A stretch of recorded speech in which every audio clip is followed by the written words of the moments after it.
दुनिया का सबसे बड़ा नेशनल लेवल का एक्सटॉर्शन रैकेट है। कंपनियों से हफ्ता लेने का तरीका है, कंपनियों से कॉन्ट्रैक्ट्स का शेयर लेने का तरीका है। दुनिया में सबसे बड़ा भ्रष्टाचार का स्कैम है। सीबीआई और ईडी जैसी चीज नहीं है, वो बीजेपी का औजार है। ये एंटी नेशनल एक्टिविटी हो रही है, इससे बड़ी एंटी नेशनल एक्टिविटी हो ही नहीं सकती। नमस्कार, मैं रवीश कुमार। इलेक्टोरल बॉन्ड पर हमारा आज का यह दूसरा वीडियो है और इस विषय पर 9वां। इस बॉन्ड में इतने प्रकार के घोटाले के सुराग मिल रहे हैं कि उन्हें तेज गति से समझना और आप तक लाना भी एक चुनौती है। आपको पता होगा कि इस मामले में अंग्रेजी वेबसाइट रिपोर्टर्स कलेक्टिव की टीम ने शानदार काम किया है। इसी टीम की रिपोर्टिंग का परिणाम है कि मोदी सरकार का सबसे बड़ा घोटाला दर्शकों के बीच सामने आया है। आप देख सकते हैं कि कैसे कॉरपोरेट इस बॉन्ड के जरिए सरकार का गुलाम भी बन रहे हैं और सरकार के यार भी। लेकिन क्या इसकी रिपोर्टिंग आपके हिंदी अखबारों और हिंदी चैनलों में हो रही है? रिपोर्टर्स कलेक्टिव की खबरें हिंदी सहित कई भाषाओं में होती हैं। क्या उन खबरों को इन अखबारों में प्रकाशित किया जा रहा है? इन चीजों पर गौर कीजिए। आज हिंदी के अखबार और हिंदी के चैनल हिंदी समाज के सबसे बड़े अपराधी हैं। इस समाज को पीछे रखने में, इस समाज को जागरूक होने से रोकने में इसका सबसे बड़ा प्रमाण है इलेक्टोरल बॉन्ड की रिपोर्टिंग। हिंदी के कई बड़े अखबारों में बॉन्ड की रिपोर्टिंग रूटीन की तरह है। कंपनियों को लेकर बीजेपी या अन्य दलों से रिश्तों को लेकर विस्तृत पड़ताल नहीं की गई है। जिस तरह से रिपोर्टर्स कलेक्टिव इस मामले में रिपोर्टिंग कर रहा है, रिपोर्टर्स कलेक्टिव के पास अखबारों जितने रिपोर्टर नहीं हैं, पैसे नहीं हैं, फिर भी इस वेबसाइट के पत्रकारों ने क्या कमाल की रिपोर्टिंग की है। आप रिपोर्टर्स कलेक्टिव की आर्थिक मदद जरूर करें, उन्हें मजबूत करें। हिंदी के दर्जनों संपादकों, हजारों पत्रकारों की फौज वाले हिंदी के अखबार क्या कर रहे हैं, यह सवाल पूछिए। क्या उनका काम मोदी सरकार पर सवाल करने वाली खबरों की हत्या करना रह गया है? हिंदी में एक से एक पत्रकार हैं, मगर उन सभी के हाथ बांध दिए गए हैं। क्या किसी हिंदी के संपादक को पहले पन्ने पर यह सवाल नहीं पूछना चाहिए कि हैदराबाद की company Megha engineering infra limited ने 966 करोड़ का इलेक्टोरल बॉन्ड क्यों खरीदा? क्या इस कंपनी के पास इतना पैसा है कि वह राजनीतिक दल को 1000 करोड़ रुपए भेंट कर देगी? इसी कंपनी के पास तेलंगाना का एक बड़ा प्रोजेक्ट है जिसके बारे में सीएजी ने कई सारी गंभीर टिप्पणियां की हैं। सीएजी ने कहा है कि इस प्रोजेक्ट ने सरकार को काफी बड़ा आर्थिक नुकसान पहुंचाया है। इसमें बहुत सारी गड़बड़ियां हैं। पहले इसकी लागत 82,000 करोड़ की थी, मगर अभी अब बढ़कर 1.5 लाख करोड़ तक हो सकती है। तेलंगाना चुनाव में कलेश्वर डैम एक बड़ा राजनीतिक मुद्दा बना था। राहुल गांधी एक बार फिर से एक बड़े मुद्दे पर सही साबित हो गए। यह राहुल गांधी का ही ट्वीट है, नवंबर 2019 का, आज काफी वायरल हो रहा है। इसमें राहुल गांधी ने लिखा था कि नए भारत में घूस और गैर कानूनी कमीशन को इलेक्टोरल बॉन्ड कहते हैं। हम आपको बता दें कि राहुल गांधी ने जिस रिपोर्ट को ट्वीट किया था वो नितिन सेठी की है। वही नितिन सेठी रिपोर्टर्स कलेक्टिव के तहत बॉन्ड का भांडा फोड़ रहे हैं। हिंदी के संपादक मोदी चालीसा लिखने में व्यस्त हैं।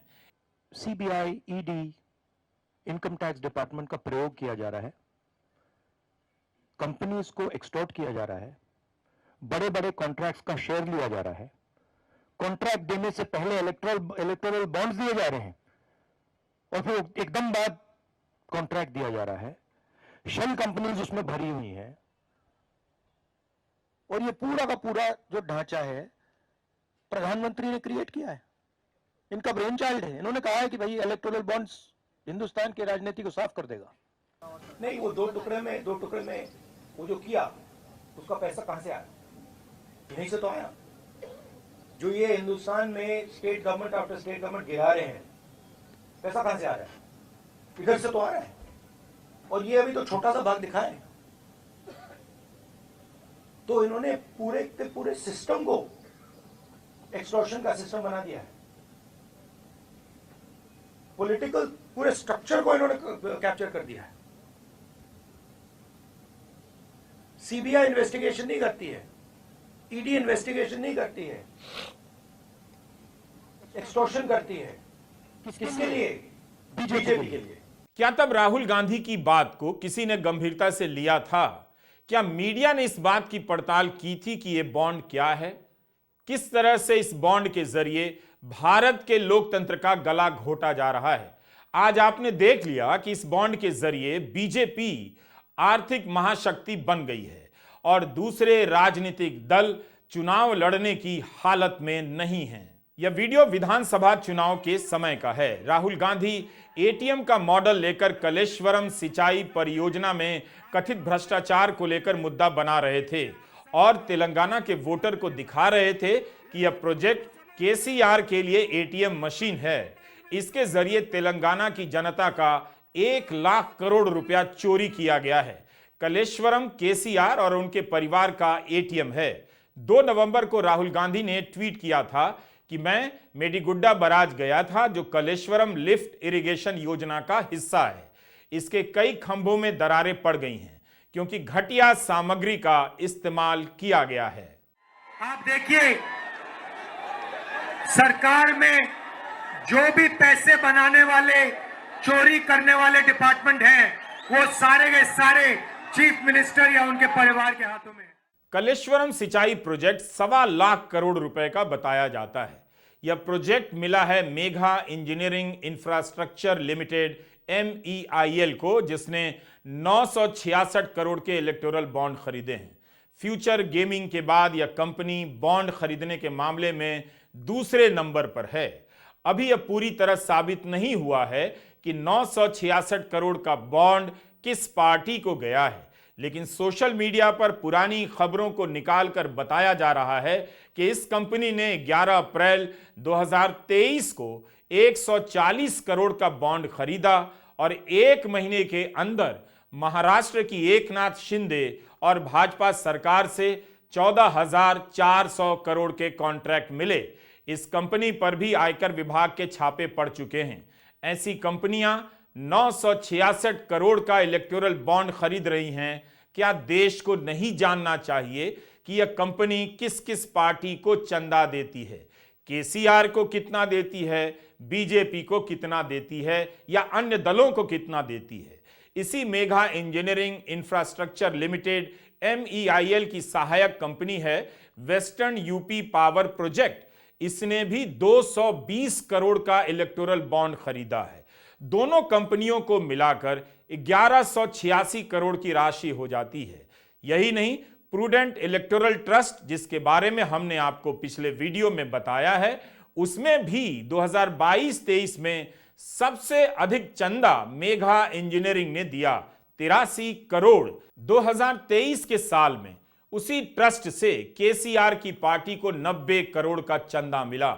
इस ट्रस्ट ने अपने कुल चंदे का 75% पैसा बीजेपी को दिया है। कंपनियां टैक्स बचाने के लिए इस ट्रस्ट को पैसा देती हैं। न्यूज मिनट ने इस कंपनी के खिलाफ एक रिपोर्ट प्रकाशित की कि इस कंपनी ने एक नौकरशाह की शादी का पूरा खर्चा उठाया, तो कंपनी ने न्यूज मिनट पर मानहानि का दावा कर दिया। हमारी चुनौती है कि कैसे इन खबरों को हिंदी के आम दर्शकों तक पहुंचा दिया जाए। इसलिए हम जहां भी अच्छी सामग्री प्रकाशित हुई है उसका संकलन कर रहे हैं ताकि यह बात हिंदी प्रदेशों में ऑन रिकॉर्ड रहे और गंभीरता के साथ। क्या यह बड़ी बात नहीं है कि किसी कंपनी को मुनाफा 10 करोड़ का हो रहा है और वह चंदा 410 करोड़ का दे रही है? यह कैसे मुमकिन हो सकता है? यूपीए के समय एक नियम था कि वही कंपनी चंदा दे सकती है जो 3 साल तक लगातार मुनाफा कमाएगी और उसका भी केवल 7.5% ही चंदा देगी।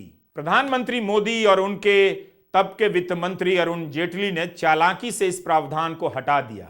अब कोई कंपनी अपने मुनाफे का कितना भी हिस्सा चंदे के रूप में दे सकती थी और उसे अपने शेयर होल्डर को बताने की जरूरत भी नहीं रही, ना किसी और को बताने की जरूरत थी। इलेक्टोरल बॉन्ड की जब से जानकारियां सामने आई हैं, कई कंपनियों के बारे में रिपोर्ट हो रही है कि उनका मुनाफा कुछ था, मगर उससे भी कई गुना ज्यादा पैसे का इलेक्टोरल बॉन्ड खरीदा गया। यह कैसे संभव है? जाहिर है कुछ घपला होगा या किसी और का पैसा इधर उधर से घूमकर आ रहा होगा। तमिलनाडु की कंपनी है फ्यूचर गेमिंग।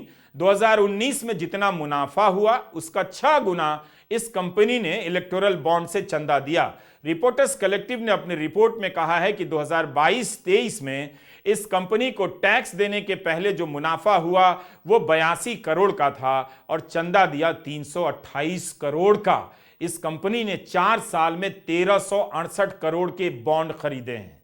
एक कंपनी है मदनलाल प्राइवेट लिमिटेड। इसने अपने मुनाफे का 1874% का इलेक्टोरल बॉन्ड खरीदा है। निकालिए प्रतिशत, बैठ जाइएगा थक कर। क्या इसमें कुछ भी संदेहास्पद नहीं है? इसी की 2 सहोदर कंपनियां हैं, केवेंटर फूड पार्क इंफ्रा और MKJ एंटरप्राइजेज। तीनों पश्चिम बंगाल में एक ही पते पर पंजीकृत हैं। यह कंपनी पार्ले एग्रो के फ्रूटी, एप्पी और फिज बनाती है, डिस्ट्रीब्यूट करती है। इन 3 कंपनियों ने मिलकर 500 करोड़ से अधिक के बॉन्ड खरीदे हैं। 2019-20 में मदन लाल लिमिटेड ने 185 करोड़ का चंदा राजनीतिक दलों को दिया, जबकि इसका कुल मुनाफा 1.84 करोड़ रुपए का था।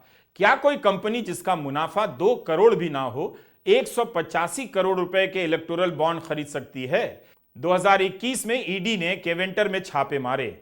तीनों कंपनियों के CEO का नाम एक ही है, राधेश्याम खेतान।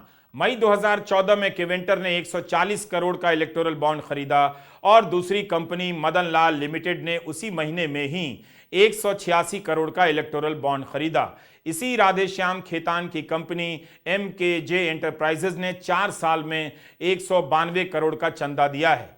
क्या यह सब सुनकर आपके पांव के नीचे से धरती खिसक नहीं जाती? 2021 में केवेंटर के यहां छापा पड़ा था, या 24 मार्च आ गया है, छापे और इसके मुकदमे की मंजिल क्यों नहीं नजर आती है? CBI और ED जैसी चीज नहीं है, वो बीजेपी का औजार है, वो बीजेपी के कंट्रोल में है। हिंदुस्तान में जो हमारे इंस्टीट्यूशंस हुआ करते थे वो आज इंस्टीट्यूशंस हिंदुस्तान के नहीं है। चाहे वो इलेक्शन कमीशन हो, चाहे वो CBI हो, ED हो, ये सब हो, ये अब बीजेपी और RSS के हथियार हैं। ये हिंदुस्तान के इंस्टीट्यूशंस नहीं रहे, इसीलिए ये जो हो रहा है ये हो पा रहा है। अगर ये इंस्टीट्यूशंस अपना काम करते, अगर CBI अपना काम करती, ED अपना काम करती, तो ये नहीं होता। तो उनको ये भी सोचना चाहिए, ये जो सब कर रहे हैं, कि किसी ना किसी दिन बीजेपी की सरकार बदलेगी और फिर कार्रवाई होगी, और ऐसी कार्रवाई होगी कि मैं गारंटी कर रहा हूं ये फिर से कभी नहीं होगा। तो उनको भी सोचना चाहिए। बहुत सारे नाम हैं, बहुत सारे आंकड़े हैं, कुछ त्रुटियां हमसे हो सकती हैं, मगर अनजाने में ही होगी। चूंकि यह मामला इस देश का इतना बड़ा घोटाले का है, इसलिए इसमें रिपोर्टिंग बहुत जरूरी है। पश्चिम बंगाल सरकार ने मेट्रो डेयरी से अपना हिस्सा इसी समूह को बेच दिया और केवेंटर ने उसे खरीदा। अधीर रंजन चौधरी ने इस डील के खिलाफ हाईकोर्ट में जनहित याचिका की, वो खारिज हो गई। 500 करोड़ का यह चंदा किसे गया होगा गेस करना मुश्किल नहीं, लेकिन बेहतर होगा स्टेट बैंक यूनिक कोड चुनाव आयोग के हवाले करे और वह सार्वजनिक हो, ताकि पत्रकार स्थापित कर सकें कि किस बॉन्ड को किस राजनीतिक दल ने भुनाया है, किसे पैसा मिला है, यही जानना बाकी है। लेकिन जिसने दिया है, बॉन्ड खरीदा है, वह 500 करोड़ रुपए किसी दल को चंदा दे रहा है, यह तो बहुत बड़ी बात है। कर्मचारियों का वेतन मुश्किल से बढ़ता होगा और कंपनी चंदा राजनीतिक दल को दे आ रही है। इन कंपनियों में बड़ी संख्या में मोदी भक्त काम करते होंगे, करते ही होंगे। उन लोगों को आज वाकई गर्व हो रहा होगा कि उन्होंने केवल मोदी की भक्ति नहीं की, केवल खाली पीली मोदी मोदी नहीं की, बालकनी में जाकर थाली नहीं बजाई, बल्कि उनकी कंपनी मोदी को 100 करोड़, 400 करोड़, 1000 करोड़ का चंदा दे आ रही है। यह पता चलेगा तो मुझे पूरा भरोसा है कि ऐसे वोटर, ऐसे कर्मचारी इस बार गंजी फाड़कर होली खेलेंगे, रेत में लौटकर छाती पीटेंगे कि ऐसा आज तक कोई नहीं कर सका, यह भी पहली बार हुआ है। चंदा देना बुरा नहीं है, मगर 500 करोड़ रुपए चंदे में लॉटरी वाला तो 1368 करोड़ रुपए दे रहा है। एयरटेल और डीएलएफ के भक्त कर्मचारी तो इस महीने की सैलरी सोसाइटी के गार्ड को दान कराएंगे, गार्ड अंकल को। यह मजाक नहीं है बल्कि बहुत डरावना है। जवाब तो इन्हें देना है। इन्हें पता है कि धर्म के नशे में जनता अब डूब चुकी है, वो उससे उबरने के लायक नहीं रही। उसे गर्व का डोज दिया जा चुका है। 370 हटाया गया है, उस पर उसे गर्व करना है। अगर इस पर गर्व कुछ कम हो गया तो इसे बढ़ाने के लिए सीएए पर गर्व करने का डोज दे दिया गया है। भूख लगी है तो इनसे कहा गया है लाइन में लगिए, फ्री में अनाज मिलेगा, लेकिन खा लीजिए। क्या आपको लगता है कि प्रधानमंत्री मोदी इसकी जांच कराएंगे? जांच हो तो रही थी। जिनके यहां ईडी के छापे पड़ रहे थे वही कंपनियां भर भर के इलेक्टोरल बॉन्ड खरीद रही थीं। अभी तक 2 दर्जन से अधिक कंपनियों की जानकारी इस सूची में आई है जिन्होंने बॉन्ड खरीदे और जिनके यहां छापे पड़े हैं। यह घोटाला बाहर तो आ गया है, मगर सामने सरकार है, दीवार बनकर खड़ी है, और इसके साथ साथ पहाड़ बनकर खड़ा है गोदी मीडिया, जो इसका पूरा सच कभी बाहर नहीं आने देगा। 10 साल से प्रधानमंत्री मोदी ने एक भी प्रेस कॉन्फ्रेंस नहीं की। इस बार 400 सीटों के जीतने का ऐलान पहले ही हो चुका है। बीजेपी ने अपना खजाना भर लिया है, कांग्रेस का खाता बंद हो चुका है, कोई मुकाबला ही नहीं है। बीजेपी ने एक सर्जिकल स्ट्राइक किया है कांग्रेस के खिलाफ। 2019 में आपको याद होगा सर्जिकल स्ट्राइक। 2024 का सर्जिकल स्ट्राइक क्या है? खाताबंदी। हमारे खातों को उन्होंने ठंडे बक्से में डाल दिया है। हम हमारे बैंक अकाउंट ऑपरेट नहीं कर सकते और हमें आर्थिक रूप से अपंग बनाने की षड्यंत्र रचाई गई है। चुनाव प्रचार से लड़ा जाता है, विचार से लड़ा जाता है, पर पैसों की भी खर्ची होती है प्रचार के लिए, मोबिलाइजेशन के लिए, पब्लिसिटी के लिए, एडवर्टाइजमेंट के लिए। कांग्रेस पार्टी को जानबूझकर आर्थिक रूप से अपंग बनाया जा रहा है। कांग्रेस पार्टी के खिलाफ खाताबंदी की जा रही है और यह एक सर्जिकल स्ट्राइक है कांग्रेस पार्टी के खिलाफ। इससे हम लड़ेंगे, इससे हम डरेंगे नहीं। 2018 में इलेक्टोरल बॉन्ड का कानून अधिसूचित हुआ था। यह कानून पारदर्शिता के लिए बना। क्या यही पारदर्शिता है कि जो कंपनी 2 करोड़ मुनाफा नहीं कमाती है वो 200 करोड़ का चंदा दे? यह पैसा किसका है, इसकी जानकारी वह सरकार कैसे देगी जो खुद इसमें अपराधी की तरह नजर आती है? कपिल सिब्बल ने मांग की है कि इलेक्टोरल बॉन्ड के मामले की जांच के लिए एसआईटी बनाई जाए, सुप्रीम कोर्ट की एसआईटी हो। प्रशांत भूषण ने ट्वीट किया है कि करीब करीब सब कंपनियों ने इलेक्टोरल बॉन्ड घूस के रूप में दिए। जैसे 2G और कोयला घोटाले के मामले में सुप्रीम कोर्ट की निगरानी में जांच हुई, वैसे ही इसमें भी जांच होनी चाहिए। लक्ष्मीदास वल्लभदास मर्चेंट पहले 100 दानदाताओं में इनका नाम है। नवंबर 2023 में इन्होंने 23 करोड़ का इलेक्टोरल बॉन्ड खरीदा। इनकी लिंक्डइन प्रोफाइल से पता चलता है कि रिलायंस समूह में ग्रुप कंट्रोलर हैं जो टैक्स से जुड़े मामलों को देखता है। मर्चेंट रिलायंस से जुड़ी 6 कंपनियों में निदेशक रहे हैं। नेटवर्क 18 के अधिग्रहण में इस व्यक्ति का रोल रहा है। अभी तक जो सूची आई है उसमें रिलायंस समूह की कोई भी लिस्टेड कंपनी नहीं है जिसने बॉन्ड खरीदा हो, लेकिन एक कंपनी यही है जिसका नाम है quick supply chain private limited, जो जुड़ी हुई है कंपनी, लेकिन लिस्टेड कंपनी नहीं है। यह कंपनी भारत में तीसरी सबसे बड़ी डोनर है। वल्लभदास मर्चेंट ने अपनी निजी हैसियत से यह पैसा दिया है, इस वजह से भी संदेह हो रहा है। रिपोर्टर्स कलेक्टिव ने सवाल उठाए हैं कि क्या ऐसे लोगों का इस्तेमाल कर बड़ी कंपनियों ने चंदा दिया होगा? आखिर जिन कंपनियों का कोई राजस्व नहीं, वो करोड़ों के चंदे कैसे दे रही हैं? चुनाव आयोग ने जो लिस्ट जारी किया है उसमें वर्तनी की कई अशुद्धियां हैं।